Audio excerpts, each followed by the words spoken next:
The historic Paris Agreement commits us all to limit global warming to well below 2 degrees Celsius. To avoid the worst impacts, we must hold the rise of global temperature to 1.5 degrees Celsius. Achieving this goal will require concerted action to reduce emissions to net zero across all sectors of the economy. The political momentum is growing. Over 30 countries and the European Union have already declared net zero emissions policy goals. Renewables are the backbone of this transformation and could deliver 2/3 of the emission reductions needed whilst generating sustainable growth and creating millions of new jobs. And renewables affordability provides new options to decarbonize challenging sectors such as transport and industry. Renewable electricity will play a critical role, but we also need renewable fuels like green hydrogen and sustainable biomass. Global decarbonization will require strong cooperation across countries and industries. IRENA was created with this agenda in mind. Its global reach, cutting-edge knowledge and inclusive platform can help us achieve our shared goals.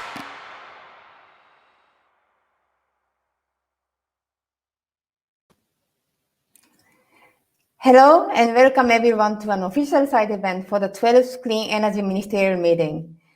This side event is called Governments and International Think Tanks on Features of Net Zero Scenarios, and it is co-organized by Agora Energiewende, one of the leading international think tanks, and by IRENA, the leading intergovernmental organization supporting countries in their transition to a sustainable energy future.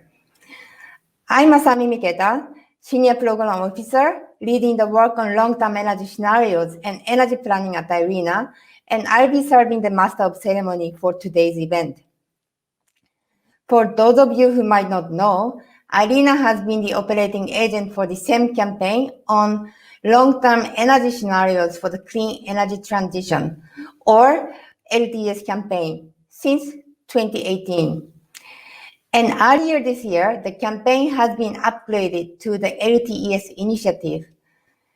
The LTES initiative aimed to facilitate the exchange of best practices among the government's planning officers on the effective development and the use of scenarios to support the clean energy transition in the national policy making. The LTES campaign, now initiative, had convened the government planning officers and experts around the world over 30 different forums. Today, IRENA partners with Agora Energiewende, who manages the network of international think tanks, which is an equivalent of the LTES network in the NGO sector. In this side event, we will tackle the question, what are the critical features of the global energy transition which national scenario planning should take into account? Long-term energy scenarios can inform policymakers on the alternative pathways and implications of net zero commitments. This question of critical features of transition is of interest to many governments as net zero emission targets are increasingly mainstreamed in the political agenda around the world, and we have seen political commitments toward the carbon neutrality from various national and regional governments in recent months. So today we have two panel sessions. The first one features members of LTES initiative representing the government perspective. And the second panel features the views from the international think tanks. Now, I would like to introduce the first session.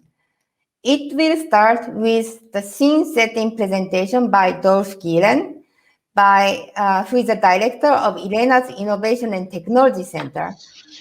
And following that, Jesse Scott, director of international programs at Agora Energiewende, will moderate a panel discussion with government representatives. We have two excellent panelists from Brazil and the United Kingdom. From Brazil, we have Mr. Tiago Varela, President of the Energy Research Office, which is known as EPE. From the UK government, we have Mr. Jeremy Allen, head of the Energy Portfolio Office, Department for the Business, Energy, and Industrial Strategies, also known as BASE. Without further ado, I would like to hand it over to Dolph for his scene-setting presentation. Over to you, Dolph. Yeah, thank you very much, Sami. What I want to do in my scene-setting remarks is talk a little bit about the insights from the IRENA World Energy Transition Outlook. I have prepared a few slides on that topic, and if we move to the next slide. So the World Energy Transition Outlook was launched at the time of the Berlin Energy Transition Dialogue in March of this year. And it's for the first time that IRENA issued a 1.5 degree scenario. And for such scenario, global CO2 emissions need to drop to net zero by 2050. And what we find is that renewables, energy efficiency, and electrification are really the three key elements to make that energy transition happen, and also that electricity becomes a key energy carrier. And at the same time, the importance of fossil fuels on the supply side declines significantly. These are significant changes, but we find that there is a strong economic case for such transition. These are findings that are also let's say, reconfirmed by the earlier report of the IPCC, the special report on 1.5 degrees. And in May of this year, the IEA also issued their own net zero scenario, which also has results which are very close to the IRENA findings. If we move to the next slide. So we used a model-based scenario approach for this exercise, and we assessed what will happen with policies in place, what will happen with planned scenarios, and what is the normative scenario, where do we need to go. And that's the orange line, the yellow line, and the blue line in this graph. So you see we need a dramatic acceleration of policies if we want to achieve this 1.5 degree perspective, and we need a more or less continuous reduction of CO2 emissions over time between now and 2050. Go to the next slide. So how can we achieve that? We find that renewables really have a key role to play, and that is in different forms. So of course, renewable power is critical, not only in our scenario, but in all scenarios that are out there. The power sector will be dominated by renewables going forward. We need much higher efficiency of energy use, and the electrification can play a key role in that. So an electric vehicle is 2 to 3 times as efficient as an internal combustion engine car. And also you see that, for example, hydrogen, especially green hydrogen, plays a key role. So overall, about 90% of the emission mitigation has some kind of renewables angle to it. Next one, please. So because renewables play such a key role on the supply side, the role of fossil fuels declines. And up to 2030, it's really critical that the use of coal is reduced. Longer term, you see that also oil use declines significantly, but there is still some natural gas use left in 2050 in this scenario. But of course, these are dramatic changes on the supply side. And then in the next slide, if you look at the demand side, what we see there is that the yellow area increases significantly from 2018 to 2050, and the yellow area, that is the direct use of electricity. So electric vehicles, heat pumps, etc. But you also see that the 2 green areas increase. So we see significant role also for modern biomass and we see a significant role for hydrogen, clean hydrogen, in this energy transition. And the overall energy use is even slightly lower than what it is today. So the numbers I showed you are mainly focused on 2050. Of course, the main challenge in this transition is the rapid ramp up that we need up to 2030. So that is another aspect where models can help to identify what type of growth rate would we need to get there. For example, we find that the capacity additions for renewables need to increase fourfold in the coming 10 years. Is a massive increase. The models also help to see the link between the supply side and the demand side. So if we need a lot of electric vehicles, a lot of green hydrogen, that means we need to increase the production of electricity also threefold. So it's important to understand these linkages, or the linkage, how, if you have a limited amount of biomass available, how to best use that biomass. So of course, this is one scenario. As said, I mean, there are other scenarios out there that reconfirm many of the findings, but there are also some differences. We need to understand these differences, where they come from.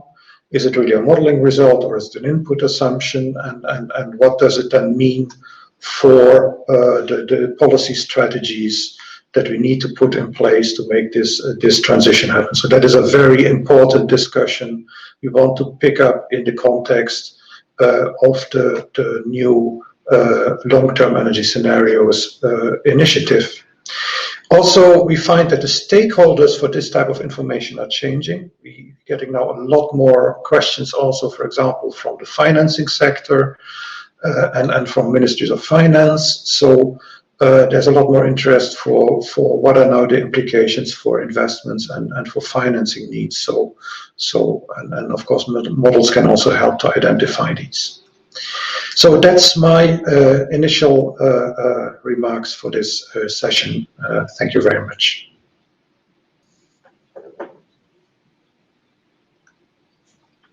Thank you very much, Dolf. Thank you to the Clean Energy Ministerial for this invitation to Agora. We're pleased to join and support in partnership with IRENA, and also with the International Network of Energy Transition Think Tanks, some members of which will be presenting in session 2. Let's bring on stage Tiago and Jeremy for our first panel discussion.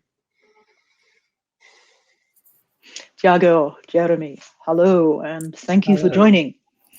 Pleasure to be here. We have here, of course, representatives of 2 key countries in the global effort and the global outcomes for net zero. So also 2 countries with very different energy histories as they start the transition towards this shared goal. So perhaps I'd like to ask you to start by saying a little about the starting points in each country. As you look at the global energy transition, what for you are the most critical features to be accounted for in your national scenario planning to achieve net zero? Tiago, perhaps I look to you first, and the case of Brazil. Okay, thank you so much. Thanks to IRENA, Sam, and all the LTES member countries and the team. Thanks for having me. Well, it's very interesting, this question, because at first we must understand that global scenarios will not fully capture the response that countries and regions will have beyond, as they look into the costs and benefits of the global energy transition. And that is a dynamic process, at the same time cooperative and competitive.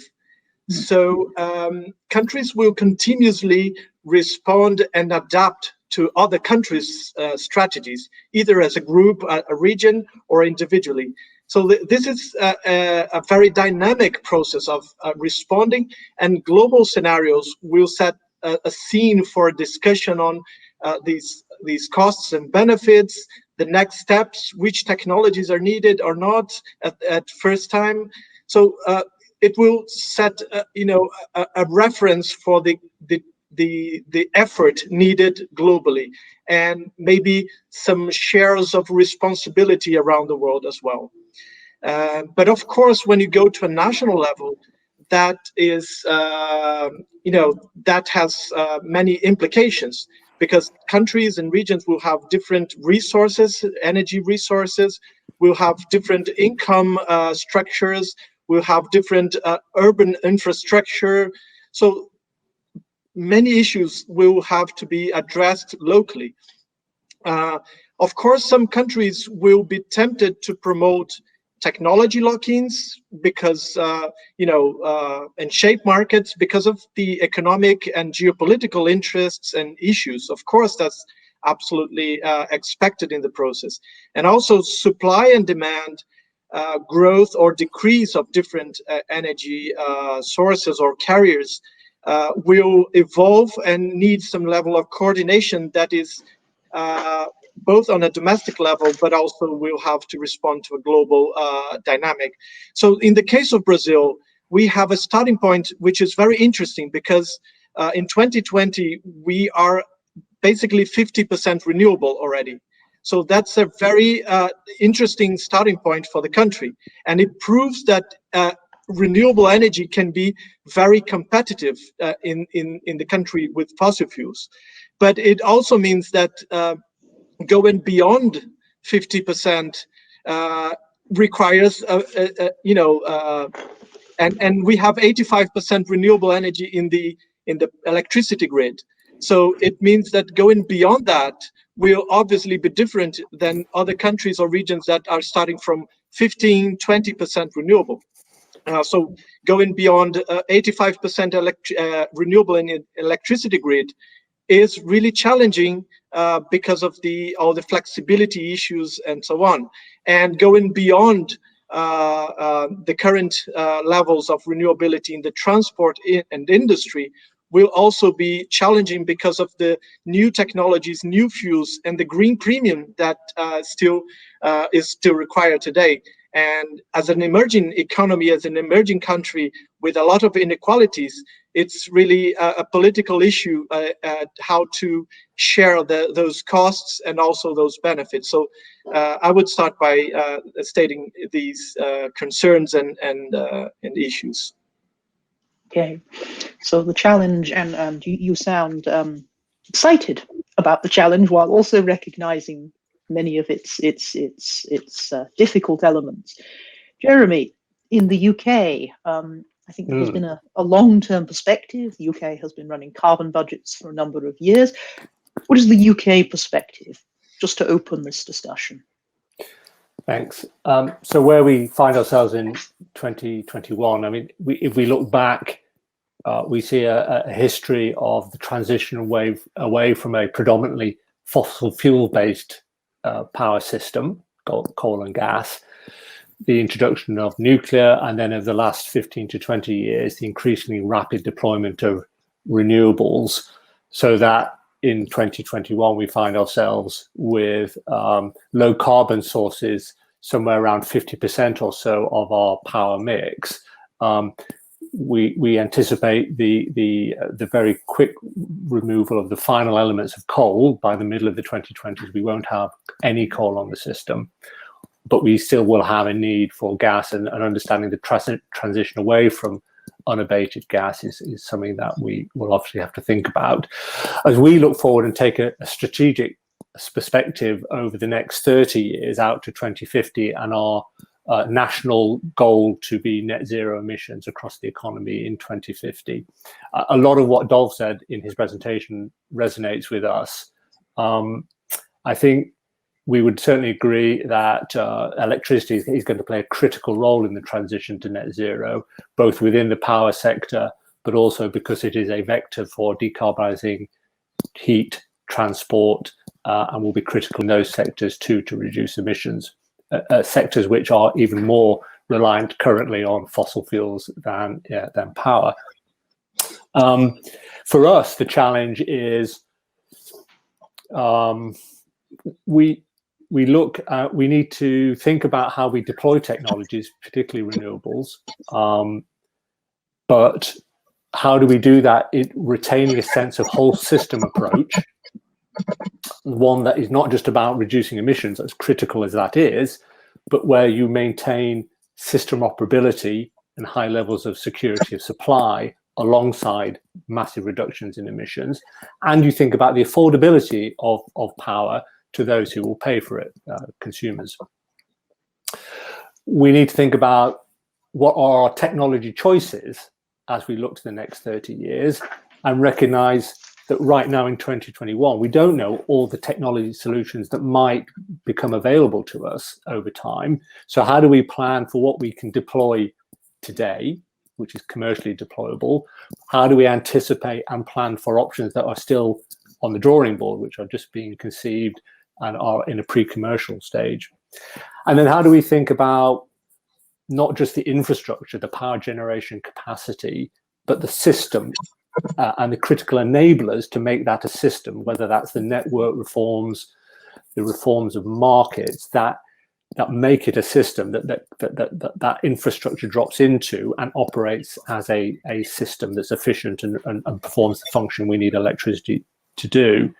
So those are the things very much on our minds. We look also that we're going to have to do this against rising demand in the UK because we will be using electricity in other sectors. So how do we do how do we reduce emissions, retain reliability and affordable power, but in a scenario of potentially very significant increases in demand? That's where we're thinking, and that's where we're positioning ourselves as we look forward. Mm-hmm. So I think we have here 4 elements. The question in the context of net zero, the very clear question of emissions budgets. We're using the term long term here, but of course, really to 2050, that's rather a medium term in terms of energy systems. 3 decades is not very long. We have the question of the technologies and working with the technologies we know we have today and the technologies which we think are coming online, but still need some scaling up, some cost discovery. We have the question of the infrastructure investments in order to enable these new technologies to operate and deliver that emissions budget. And as Tiago flagged, but I think also is implied in your remarks, Jeremy, the economic impacts and I hope economic opportunities associated with this. Now, in the global work today, there is a lot of focus on that net zero emissions budget and working back from it. Jeremy, can you say a few words about the UK's experience with budgeting and the UK Climate Change Committee and what that has meant for energy scenarios? So I think the key is that they are scenarios and they're not predictions of the future. As you say, we have an expert independent body, the Committee on Climate Change, which advises government, and we, as you may know, Jesse, we recently accepted their advice on setting our carbon budget for the mid-2030s, and we're now working out how we deliver that budget. We will have more to say through the course of this year. I think our forward analysis is very resonant of what Dolph presented to us. When we look at our own scenarios around the electricity mix in 2050, we see a system that is predominantly renewables. But in our case, we believe that having a mix of technologies, which currently would be nuclear and power CCUS, reduces system costs, and allows you to go more deeply into decarbonisation. If you then add hydrogen into that, some clean hydrogen, where that's sourced, but low carbon hydrogen. If you enter hydrogen into that mix, you get lower costs and deeper decarbonisation again. So that's what we're thinking about. Now we have some some targets. So, for instance, in the very immediate term, a government is focusing on 40 gigawatts of offshore wind installed by 2030. Longer term, as we set out in our recent energy white paper, we look to maybe to markets to optimize the amount of capacity of particular technologies. We think that's more efficient than setting a series of targets. That said, we think that predominantly we'll be looking at renewables. That's going to be wind and solar predominantly, but could be other forms of renewables. But we see critical roles for nuclear, critical roles for CCUS, and indeed hydrogen as we can bring it on. The interesting thing, as I said, is how you continue to update that scenario thinking as you see new technologies come forward. And particularly, that could be generation technologies. In the UK, we're exploring not just gigawatt scale nuclear, but smaller scales, small modular reactors and other technologies. There could be other forms of renewables that might very cost-effective ways of providing power. We're also, and this touches on Dolph's analysis, very focused on flexibility. So how do you integrate intermittent generation into a system that obviously has to always provide power? What's the flexibility that smoothly integrates renewables into that system? Storage, for us, more interconnection with the continental Europe. How do you shift demand around, and how do you promote efficiency into that system alongside bringing forward generation capacity? That's when we look forward in our scenarios. That's what we're focused on, acknowledging and preparing for a predominantly renewable system, but with other tech, and then managing the demand side through flexibility and energy efficiency. Mm-hmm. Thank you. Now, you mentioned in that some fairly clear factors to 2035 in terms of the emissions budget position in the UK, and some elements of technology with more of a 2030 perspective. Tiago, in Brazil, as you do scenarios thinking in the national context, what are some elements that are becoming clear for 2030, for say the next 10 to 15 years? Well, that's very interesting question. And just before I go into answering this question, just a brief follow-up comment on something that you both mentioned about the role of innovation and research and new technologies that need to be developed or put into the market. It's also when we're talking about global and regional and local context, it's also interesting to note that technologies will always have to be adapted or developed to be functional in the local context.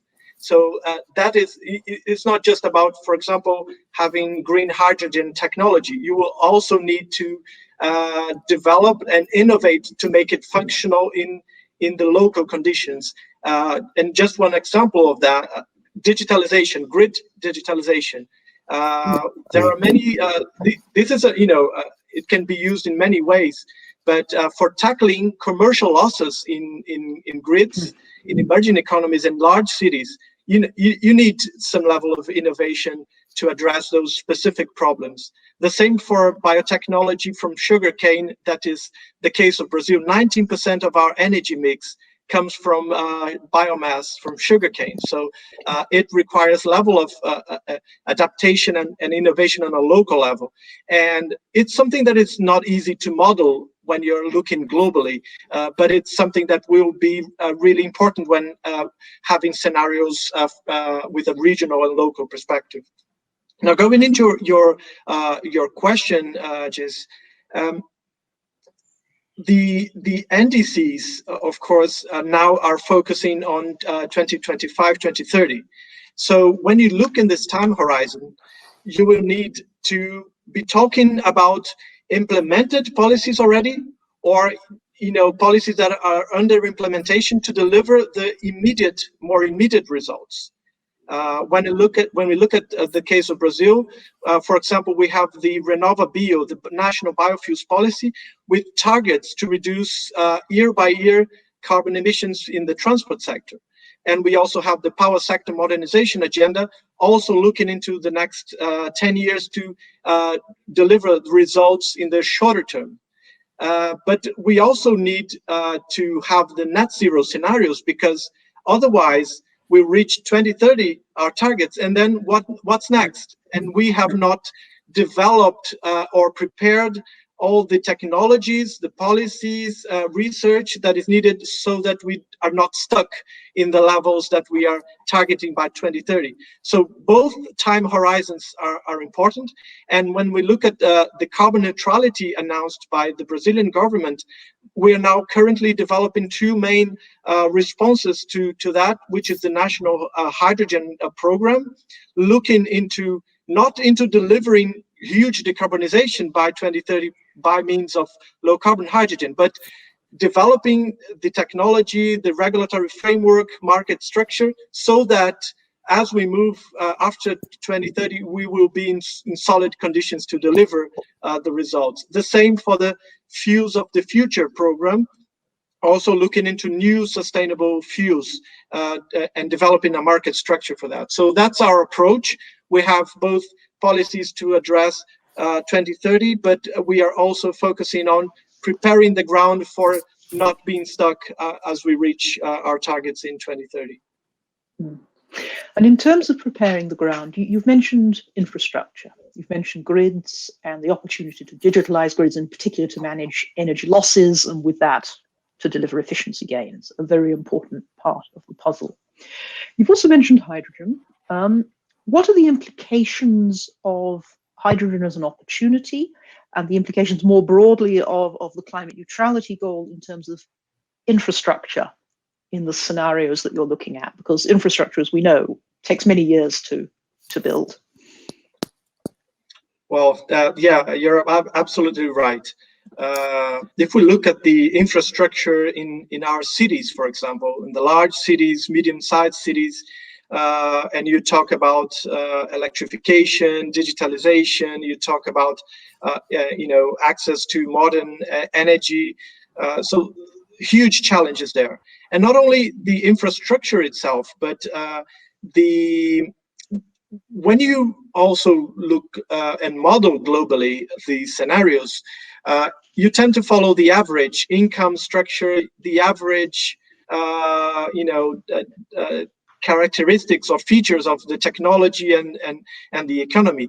But when you look into more detail in countries, large countries and complex countries like those in Latin America, you will realize this huge inequality, income inequality, huge regional inequalities. For example, look at the Amazon region and compare it to the São Paulo city. So infrastructure will vary a lot, as well as these challenges. And when you model these inequalities in your energy scenarios, then you realize that, for example, deploying electric vehicles, battery electric vehicles, will be a challenge when you're looking into the broader picture of such countries. When deploying the rollout of smart meters, all of that will have regional and some different paces of development. So when you talk about infrastructure, I tend to bring all the other policy objectives, because we're not just talking about climate goals. We are also talking about industrial development policies, tax policies, research policies, agriculture policies, urban development policies. So we have multiple objectives, and it's really challenging to kind of address all of them at the same time, and they tend to be inconsistent many times. So what we see as a role for energy scenarios is try to provide evidence of those inconsistencies.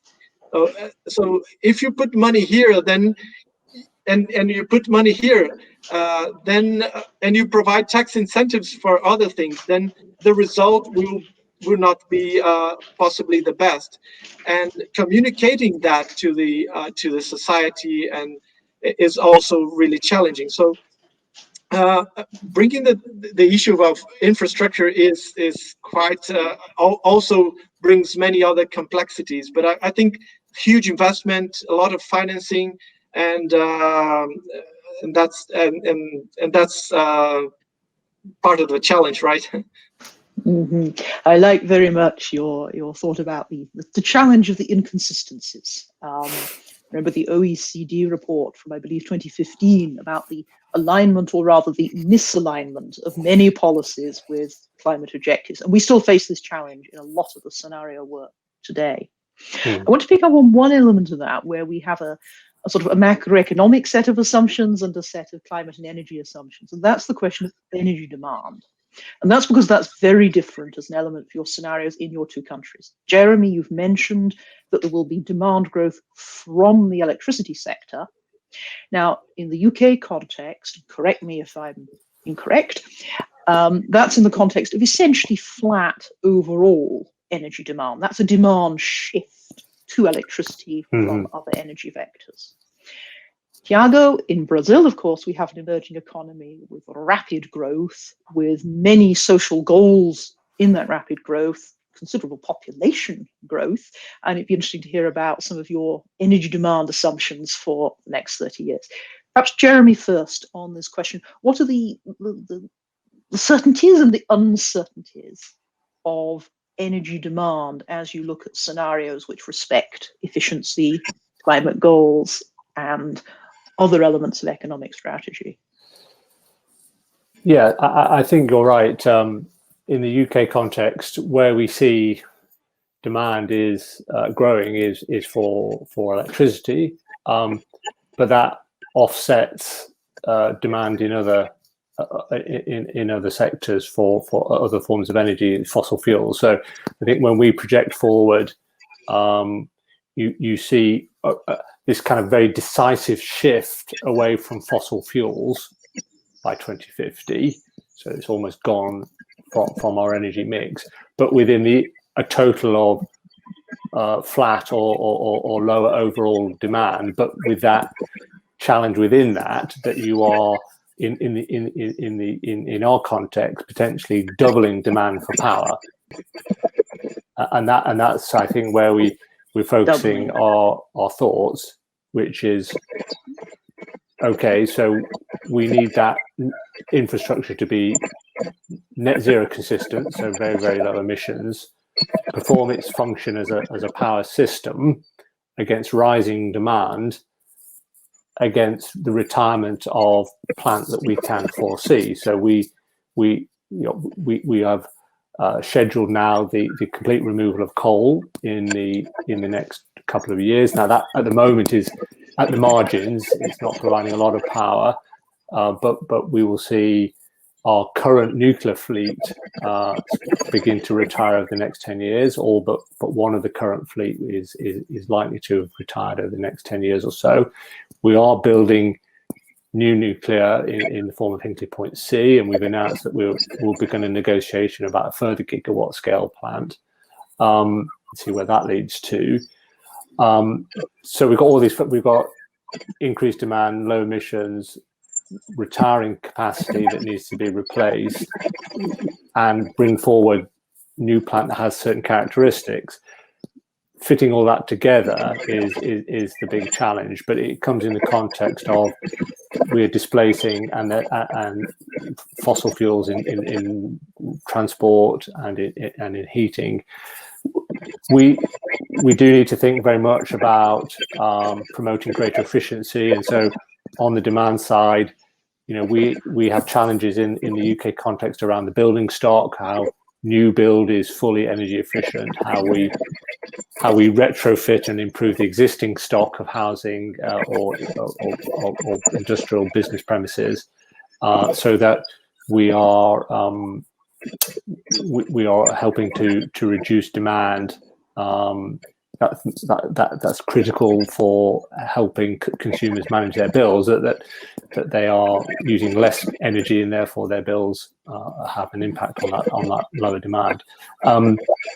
So there's a big challenge about that. And then I would echo Tiago's thoughts that you can be far more efficient in the managing of your electricity system through smart technologies, through the digitalization of the system that really optimizes supply and demand in a very smart way, shifts demand around the system different periods of the day, all of which helps to negate necessarily the need for more and more capacity, more and more networks. If you're clever about managing demand, you can do a lot, and maybe you get to the point where you don't have to consider the nth power plant, because you're actually optimizing demand against the existing supply in a far more intelligent way. Thank you. Tiago, energy demand in the Brazilian scenario context. Well, actually projecting economic growth in Brazil has been like riding a roller coaster in the past years, because we have seen, huge growth followed by stagnation, now the COVID pandemic, and a number of macro and microeconomic reforms.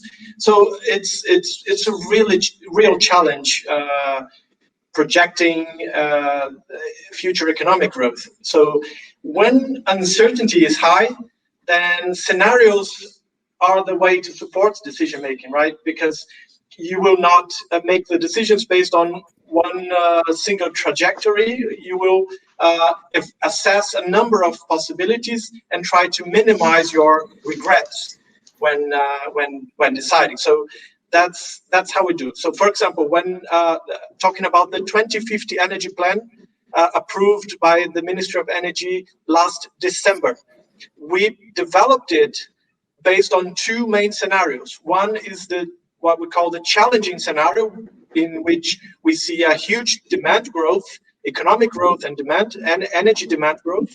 And the second main scenario, which was the stagnation, where energy per capita is basically the same along the time period. So that provides you a range of possibilities to kind of have an idea or where you can go in the next years, in the coming years. And in our 10-year plans, we have one reference scenario in terms of economy, and two additional scenarios, one superior and inferior scenarios. And we try to make sensibility studies to provide information for policymakers to kind of prevent regrets if you plan for lower demand and then economy speeds up, then you might have some huge regrets. So that's our basic approach to economic growth. It's continuous work, of course, and one thing that is important is also that when we are addressing supply and demand structural balance, then when we have, for example, 50%, almost 50% renewability in the mix, renewable energy comes with variability. And so you will need to also address not only demand growth and behavior, but also adapt your models to address the variability which is natural to renewability. And for example, in the past 7 years, we've had below average water in our hydropower systems. And actually, in the past 6 months, the worst hydrology in, let's say, 90 years, according to our numbers. So this is also a challenge when you have to address both demand and supply. And the more renewability you have, the more challenging it becomes. Thank you. I think our panel is drawing to a close. So I wanted to just pull out 5 or 6 very short points that both of you have made, which I think indicate that the two countries and the two governments are both, in fact, thinking of the role of long-term energy scenarios in a similar way, despite the different contexts. Firstly, that these help provide a clear goal. Secondly, that they help support government decision-making. They indicate no regrets. They indicate risk management. I take the point about the hydropower supply in Brazil as a key example of this. And that they highlight questions of wider policy consistency, and that is also a very important task of a scenario exercise. It's not that there is full visibility 30 years ahead in either context, but there is an ability to identify key questions, options, and milestones. And this, I think, we'll be returning to in the next panel. At this point, I will hand back to Asami and say thank you very much, Tiago and Jeremy. Very interesting discussion. Pleasure, thank you. Okay, thank you, Tiago and Jeremy, for sharing your experience and views with us. And thanks, Jesse, for the excellent moderation. Now we will move to the next session, focusing on the perspectives from the international think tanks. And Jesse will stay with us to give the scene-setting presentation, and after that, Dolph will moderate the session with the representatives from international think tanks. We have the pleasure of having three renowned think tanks from Japan, Indonesia, and South Africa. From Japan, we have Mika Obayashi, Director at the Renewable Energy Institute. From Indonesia, we have Fabi Tumiwa, Executive Director of Institute for Essential Service Reform. And from South Africa, we have Bruce Lowe, Chief Strategy Officer of Green Cape. So you will meet them after the scene setting presentation by Jesse. So Jesse, the floor is yours. Thank you, Asami. And I think I have some slides to load. Thank you very much. So for this scene setting, what I thought I would do is outline a little bit the contribution of the NGOs to this discussion we've heard from the government side, and explain how NGOs, in particular think tanks, so working in the analytic space as NGOs, are contributing to the discussion on scenarios that will deliver net zero. What we do as this group of NGOs, including Agora Energiewende and the partner think tanks who will be discussing in the panel, is try to proactively develop analysis in advance of key policy decisions, to feed the debate, to establish a useful fact base into the debate, and ultimately to try to accelerate those policy decisions.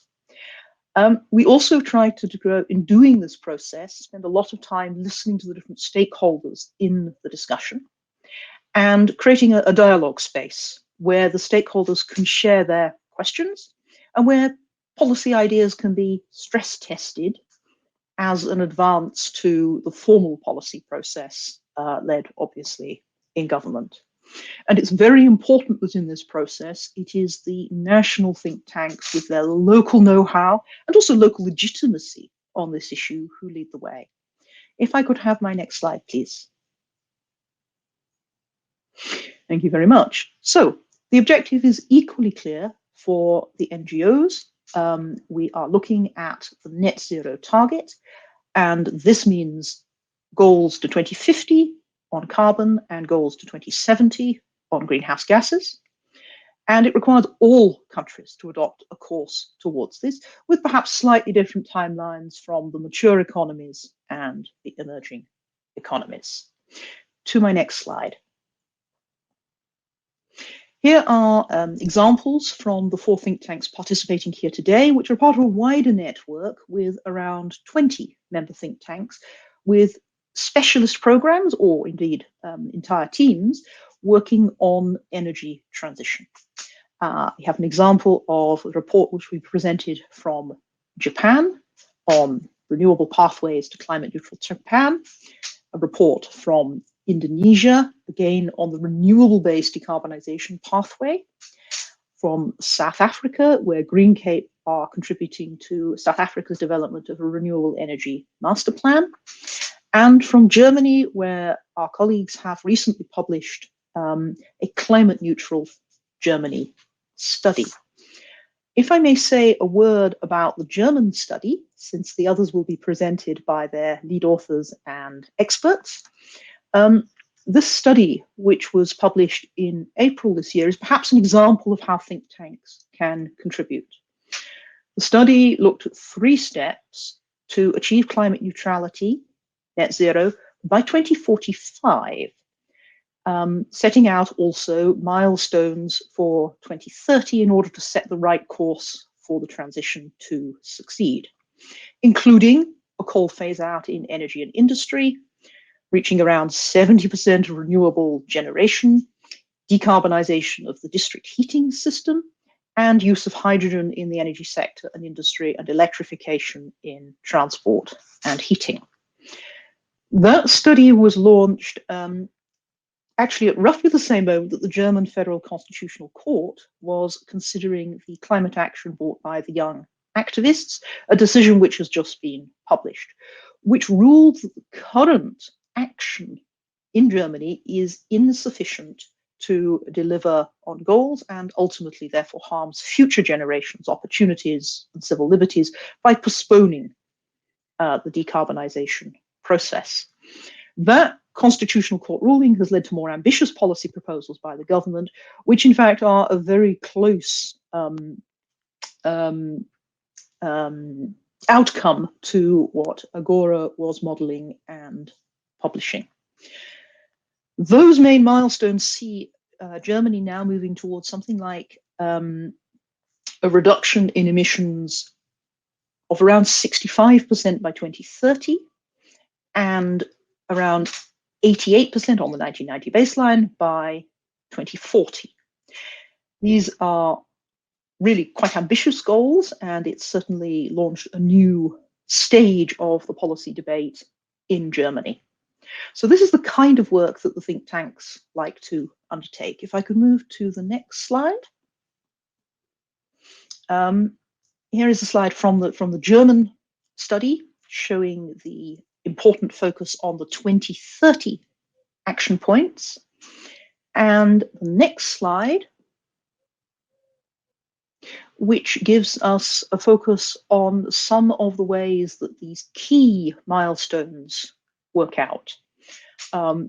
Clearly, the overall targets are an element for that scenario process. Then really coal, renewables, electrification, carbon-free investment, and green synthetic fuels, in particular the hydrogen, are the other essential building blocks around which it's been possible to develop this study and come to some very clear conclusions. That then creates some 2030 actions. And here we have an overall summary of some of the ones that you see in the industrial mature countries from an economic perspective and some of the emerging economy steps. Now, as a network of think tanks, we're able to bring together the different national studies and make these sorts of comparisons towards a global level. And that's very interesting to inform our dialogue with national governments and also engagement with the international process intergovernmentally. And to my last slide. Thank you very much. I want to emphasize here, as we go into the panel debate, that of course there has been a great increase in thought processes about hydrogen in particular in the last years. Really, this is implied by the net zero objective. And one of the things we found it very helpful to do as think tanks is to clarify really which uses for indirect electrification, that is the synthetic electric fuels, are uncontroversial and which may vary depending on the particular circumstances of the country's energy infrastructure, assets and objectives, and where really this seems an inefficient choice to make pretty much in any national context. There's a clear role for these fuels to support high temperature processes in industry, to support the heavy and the long distance elements of transport, to be a storage factor for variable renewable energy backup in the power sector, and support certain kinds of large-scale spatial heating. High temperature heat more broadly depends a little bit on the particular energy country. Transport, when you go to some of the lighter and shorter distances, becomes more of a question. And in the power sector, the absolute size of the need for hydrogen, given the other flexibility and storage options, is a really challenging and interesting question at this time, and my colleagues will say something to that. Generally, our findings and the findings of the colleagues indicate that the role of hydrogen for low temperature heat is perhaps not efficient, and likewise for small scale private transport and in individual buildings as a solution to low temperature space heating. I think that completes my presentation, and the time is up also. Thank you very much. So I turn back to the panelists for session 2.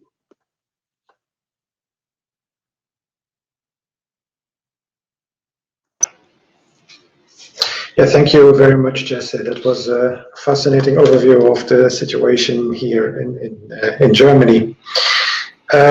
So we have 3 excellent panelists, Mika, Bruce, and Fabi. Thank you very much for joining. And we will dive immediately into the discussion. We wanted to start with the first question around what are the main energy transition strategies that emerge from the long-term energy scenarios, and how do those scenarios influence policymaking and the public discourse in your national context? And Mika, may I ask you to start?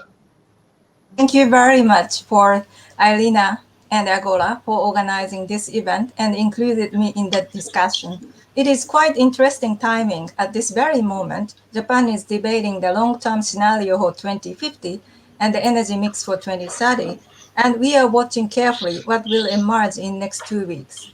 90% of Japan's greenhouse gas emissions are CO2, and more than 90% of CO2 are from energy sector.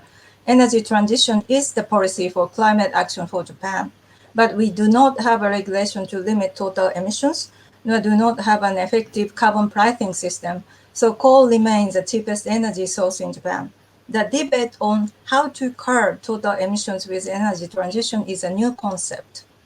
The accident at TEPCO's Fukushima Daiichi a decade ago triggered a full-scale debate on the energy transition, which is progressing slowly but surely. The most important 2 measures have been taken are power sector reform with the unbundling of generation of transmission, the liberalization of retail market, and certainly the feed-in tariff introduction for renewables. Japan's electricity mix last year was 31% coal, 34% natural gas, with 4% oil generation remaining, while renewables have increased to 22% of the total. Now, on some days, renewables account for more than 50% of Japan's electricity supply, and wholesale electricity prices are getting cheaper. The challenge is not only promoting renewables, but how we can rapidly phase out fossil fuels, especially coal-fired power. After Paris Agreement enforcement, progressive business started to call for the government to take proactive climate action. As a think tank, in 2018, we established the Japan Climate Initiative with CDP Japan and WWF Japan to support business sector's climate actions and advocacy. This network has grown to attract more than 650 businesses and organizations, including large corporations such as Sony, Hitachi, SoftBank, Suntory, and more others. Recently, they have put out adverts calling on the government to set ambitious renewable target for 2030 and NGCs of 45% to 50% GHG reduction. But behind these calls is a scientific analysis that we have done in scenarios and presented as figures that businesses can be confident in promoting. Prime Minister Suga made a 2050 carbon neutral declaration in October last year, which had a huge impact on industry's policy. Earlier this year, the Iron and Steel Federation announced new target to decarbonize the industry by 2050, 50 years earlier than the previous target of 2100. And on 22nd April this year, Prime Minister also announced a 46% reduction as NDC for 2030. These new policies are largely politically driven, unlike the previous target, which were the result of negotiations between ministries and industries and the accumulation of figures. The ministries are now under reviewing long-term strategies and approach to the 2030 energy mix, we Renewable Energy Institute have some opportunities to present to government councils about our studies, as well as the 2050 long-term scenario. It was the first time that a non-industrial, non-governmental think tank had the opportunity to participate in this discussion. Our 2050 scenario study is a collaboration with Agora Energiewende and Lappeenranta University in Finland, which shows, if I may, for the first time in Japan that the full-scale decarbonization with almost 100% renewable is realistically possible, and that the future based on renewable is economically feasible rather than continuing to rely on conventional energies. 100% renewables electricity sector, which will be integrated with other sectors, and hydrogen from renewables will be used in some heavy industry and heavy-duty transport sectors that cannot be electrified, but not all of green hydrogen will be produced domestically. Interconnectors with other countries will be built to ensure efficient and flexible use of renewable electricity. In order to achieve this, it is necessary to eliminate the current market barriers to renewables, introduce carbon pricing and other measures, and create an environment where renewables are introduced cheaply and in large quantities. But in this way, Japan will be able to decarbonize its economy, halve its total energy demand, and reduce the cost of the whole system. Our scenario was met with a split response in the government panel, with some supporting it and others arguing that it is not feasible. We have presented the study for numerous times in the last 5 months at meetings and subcommittees of both the ruling and opposition parties at the parliament, in debate organized by our business federation, meetings of NGOs and consumers groups. The scenario stimulates ongoing debate on the 2030 energy mix and 2050 long-term targets. We continue to evoke the discussion. Thank you very much. Yeah, thank you very much, Mika, for that comprehensive overview. I mean, the discussion in Japan is very interesting, and the role that scenarios play in that. I would like to move to South Africa, which is also a very interesting economy because it's, of course, at the moment largely coal-based. So energy transition has huge implications there. Bruce, can you elaborate for us what is the role of scenarios in that discussion about a transition? Right, thank you, Dov. So as you mentioned, South Africa, very heavily coal-based economy at the current point. With coal not just being used as a primary source of energy for our electricity sector, but also primary fuel source for both liquid fuels as well as process heat. So we use coal in a number of different aspects in our economy, creating a very high emissions case. So the current planning and policy scenarios aim for our coal fleets to effectively reach their end of life over the next 10 to 20 years, depending on the coal fleet, some retiring as early as next year in the planning. And all of our current planning suggests that these plants will be replaced by renewable energy plants. So the primary discussion going on in South Africa at the moment around the just transition is really around how do we ensure that we have a just energy transition, making sure we don't lose the jobs and employment that the coal sector currently has in place. So one of the key pieces of work we're doing in terms of making sure that the policy stays aligned with where it is actually around a renewable energy master plan, as mentioned by Jesse earlier, which aims to build an industrialization base and to show the value of renewable energy industry, both in terms of building the renewable energy plants themselves and their construction, operation, and all of their balance of plant, as well as the potential for localization of some of the larger components within the sector, such as towers and blades, that make more sense to manufacture locally than to transport these large components. And so the goal there of that study is really to show how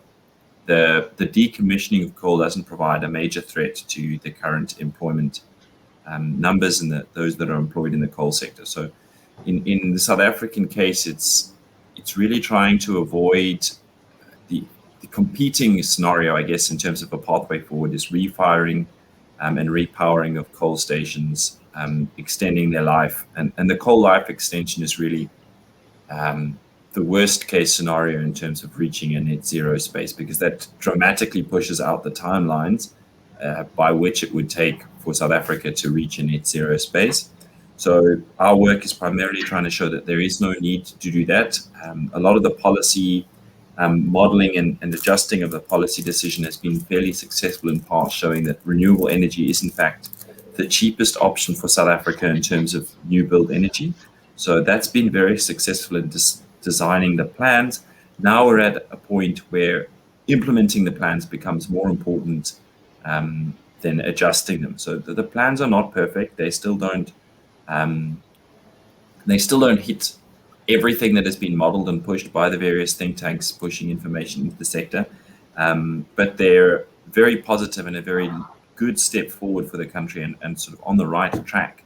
But they're being threatened at the moment by the employment issues and general economic conditions that might cause South Africa not to as closely follow what is actually a very ambitious plan with a renewable energy infrastructure build that would be the largest single infrastructure project that South Africa has embarked in the last 20 years. So it really is a fantastic set of planning documents that we have in place at the moment, and we're really trying to make sure that the implementation of those plans is not stumbled at this point.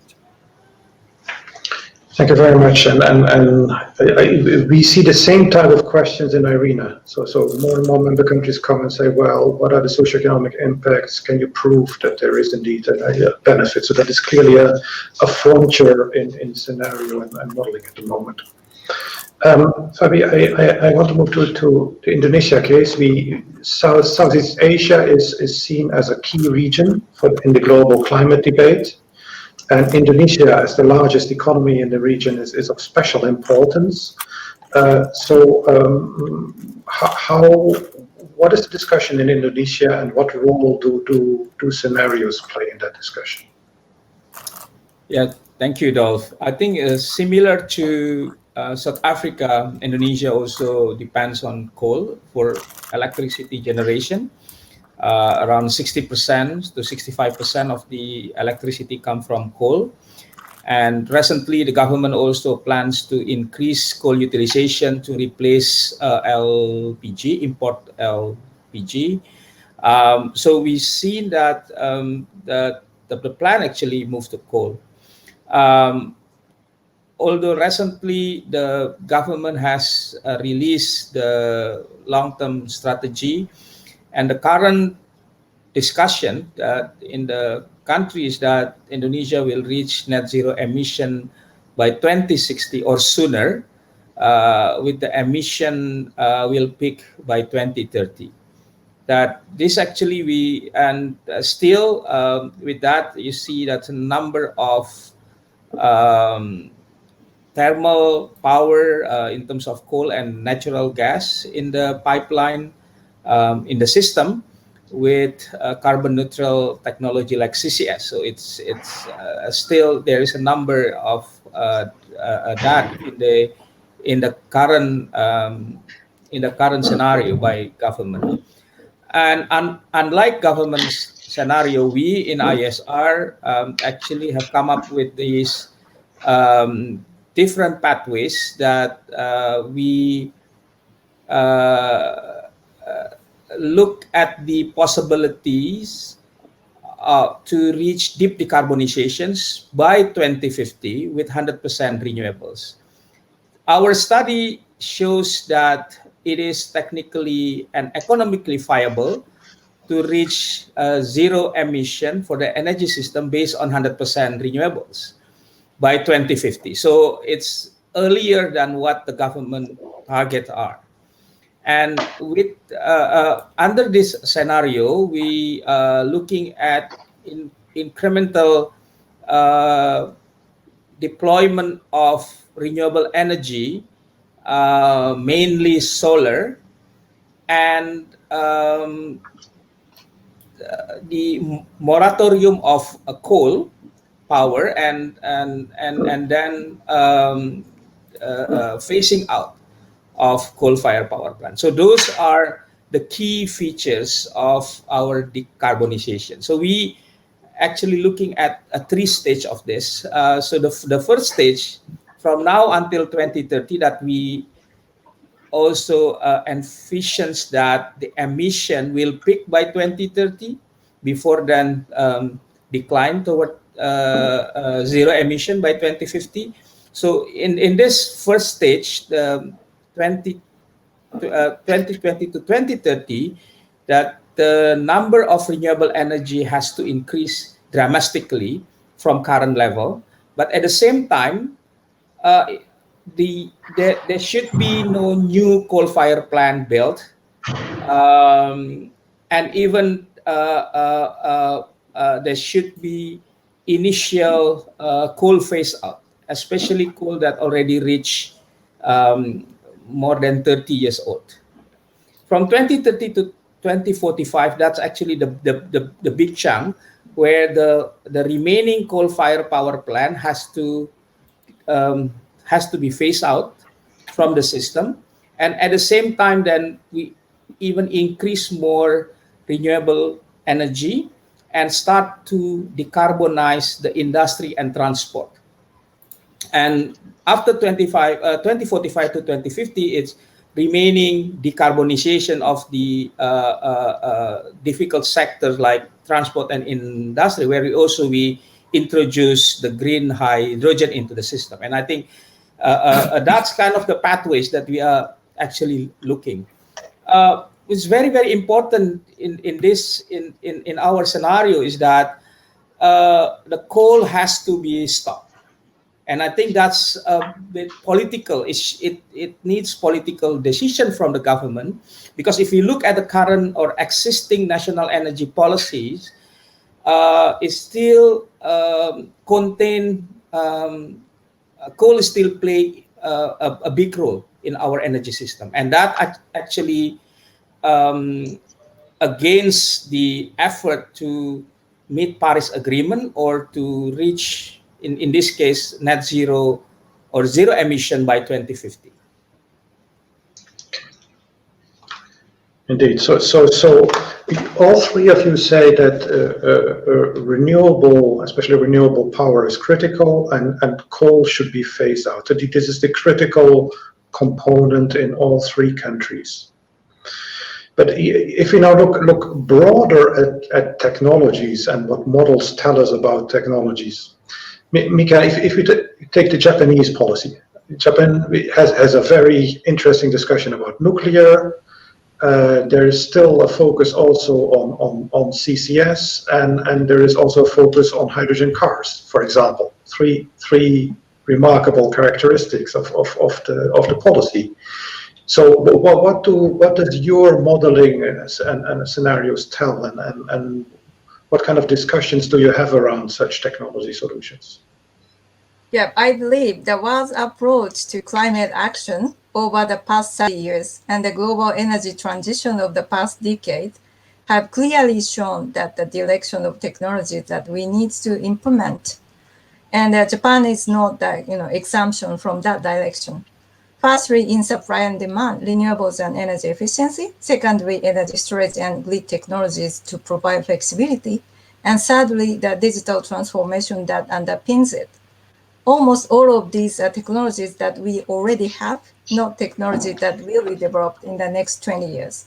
It is important to focus investment to make them more efficient, to reduce cost, to expand them, and to move away from existing energy use. In Japan, the debate on how to integrate the variable renewables into the market is still ongoing.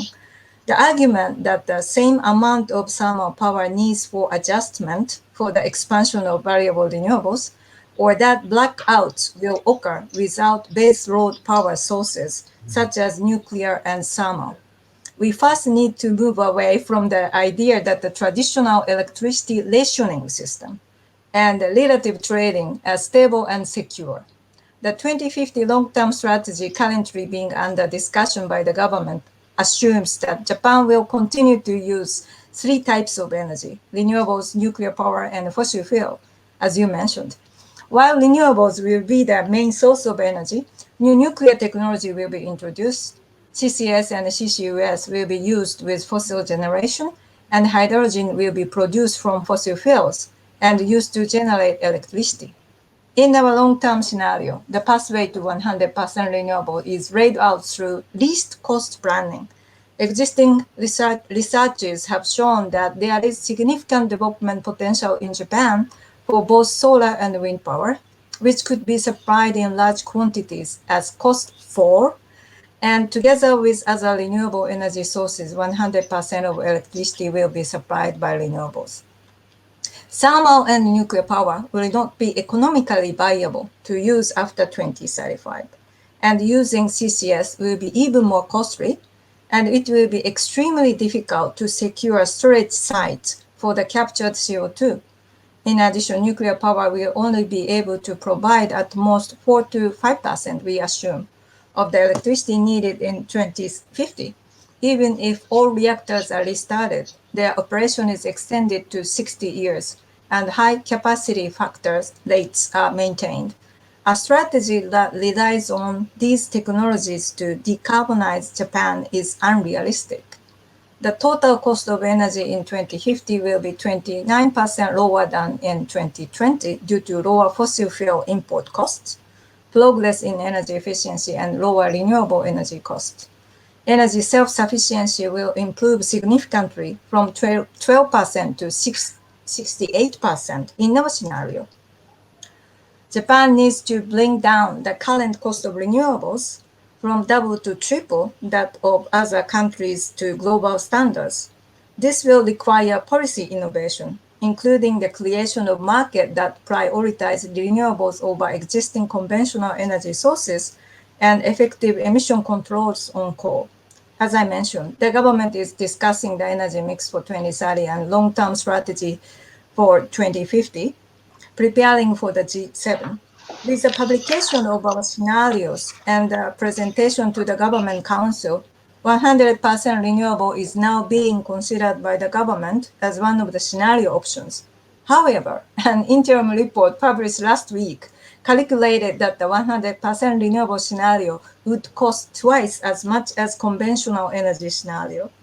So I think that we are ready for the debate on this new government scenario, and we will raise our opinions to stimulate the debate.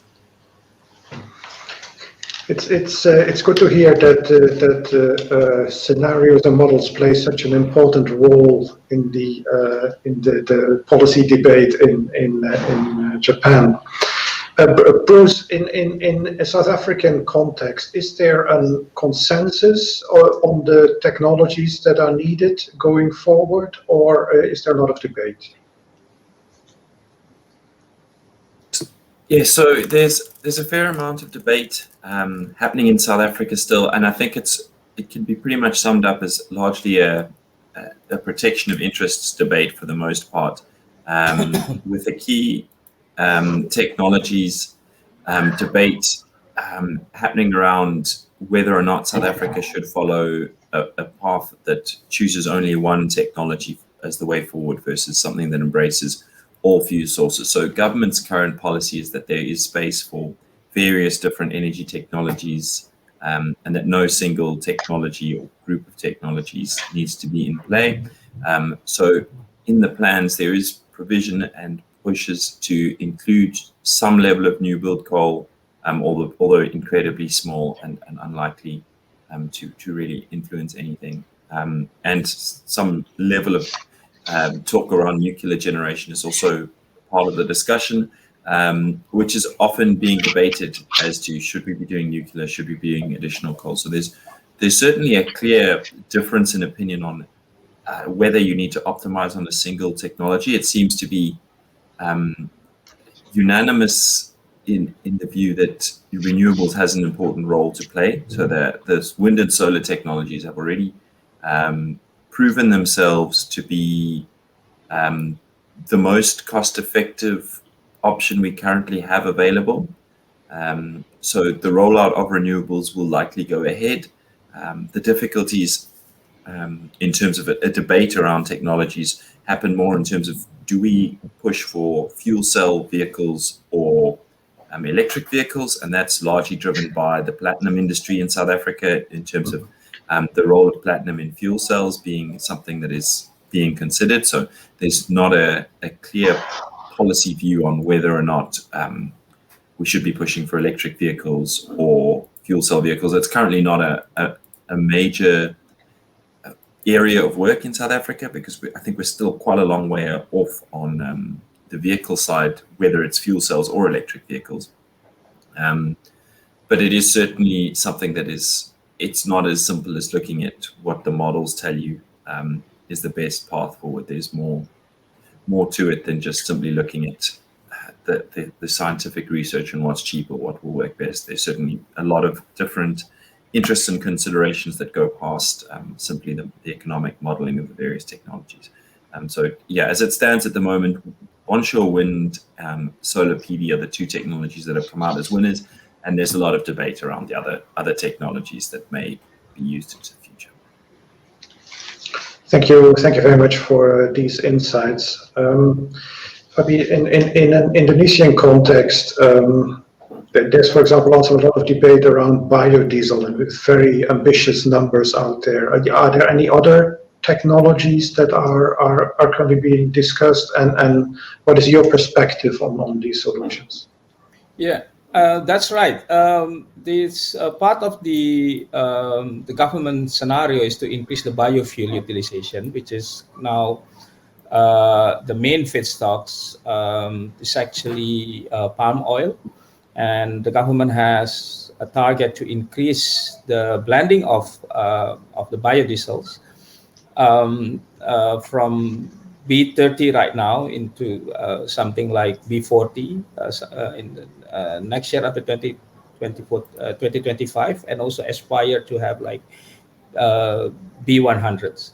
Although we understand that the economics of biofuel is still in questions, but there is a different there is a kind of the subsidy mechanism that currently in place to cover that cost.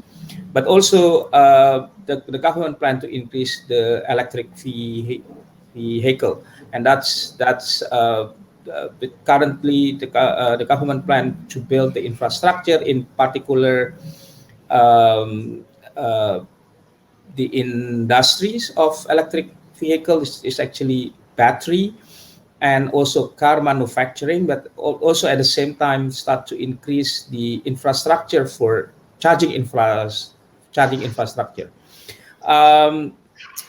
It will take it's not easy, transport sectors, and the government target, I think 20% of the vehicles sold by 2030 come from electric vehicles. So it's we still have to, I think, we would like to reach decarbonization by 2050. That effort has to be accelerated. So this number of electric vehicles has to increase from 2030 to 2050. But from the for the power sectors, the current discussions in terms of technology is that until 2035, the government plan to utilize all the renewable energy resources, and Indonesia is rich with various renewable energy. So we have geothermal, we have bioenergy, we have solar, wind, well, little bit wind, and hydro. So the government plan to utilize that, in particular look at the hydro and geothermal, which we have one of the largest geothermal resource in the world. And after 2035, the plan is also to utilize technology like hydrogen, which is currently still infant in Indonesia.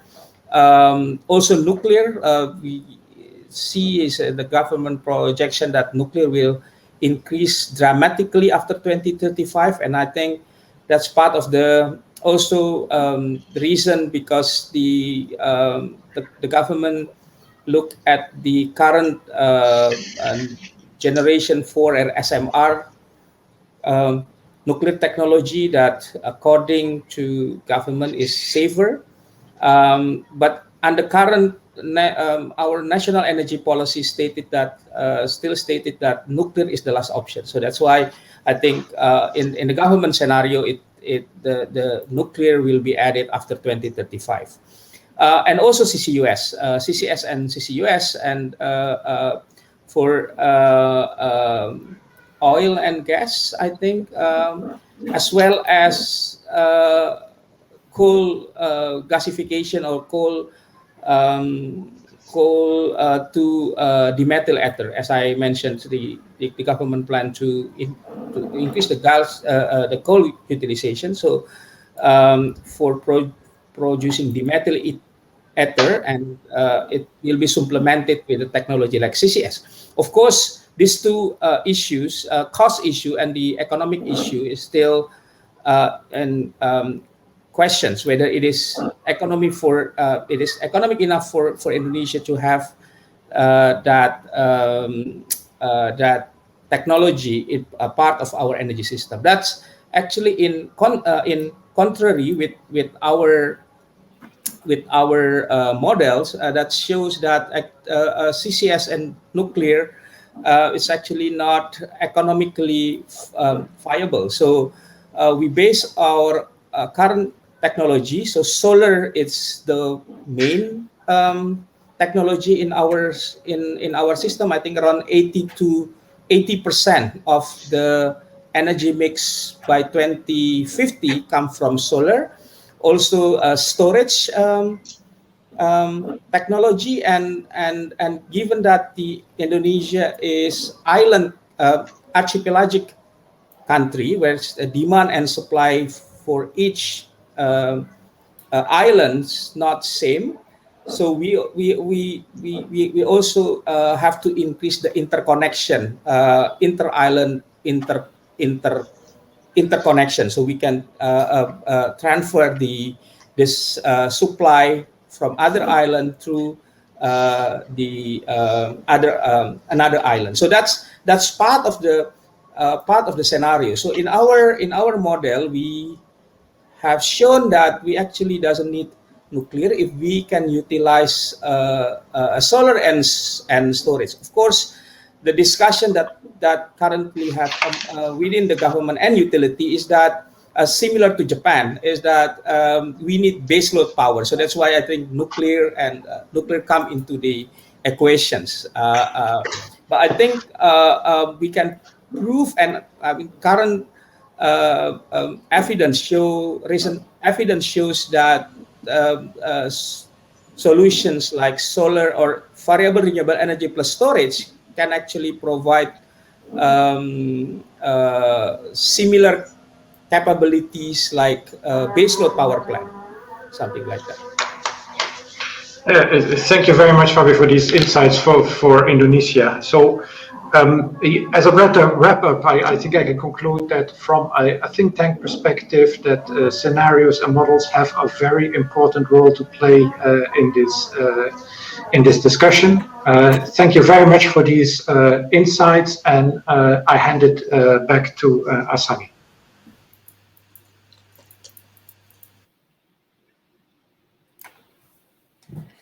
Thank you, Dolph. Thank you, Dolph, and all the speakers, Mika, Fabi, and Bruce, for the great discussion. We are about to conclude the event, and I actually wanted to give a very, very brief summary of the discussion. So there is a broad alignment of the ingredients of what net zero scenario would entail. And it includes, for example, the renewables were very important, electrification and end-use sectors, electrification of the end-use sectors and efficiency improvement. And different governments use scenarios as a key element to set the clear goals, help support the risk management, and to ensure wider policy consistencies. And the international think tanks also use scenarios to challenge the government and to make sure the quality of the discussion is added. So thank you very much. It's very short conclusion. I would also just like to mention that on behalf of Irina and Agora Vende, thank you very much for all the speakers. And SEM LTES initiative is open to all SEM members, and we welcome any countries to share their experience and to join the initiative. Thank you very much. Goodbye.